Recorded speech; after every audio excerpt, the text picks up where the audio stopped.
সারা সপ্তাহ কাজ করি ভাই, রবিবারটা ছুটি। সকালবেলা ঘুম থেকে তাই দেরি করেই উঠি। চায়ের কাপে চুমুক দিয়ে মনে মনে ভাবি, সারাটা দিন ছুটি আমার, অনেক সময় পাবি। অনেক রকম কাজ রয়েছে, করতে সবই হবে।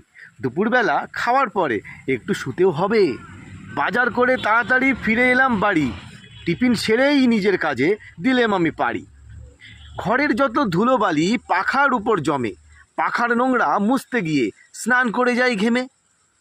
এরপরেতে ঘর পরিষ্কার, ফুল ঝাড়ুটা হাতে।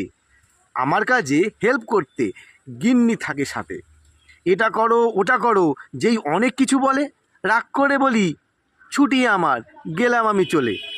রবিবারের খাওয়া মানে অনেক রকম রান্না, মাছ মাংস থাকতে হবেই, নিরামিষটা চাই না। তৃপ্তি করে খাওয়ার পরে এক ঘুমেতে সন্ধে। দিনটা কেমন কেটেই গেল, পড়েই গেলাম ধন্দে। রাতটা শুধু বাকি আছে, সকাল হলেই ছোট।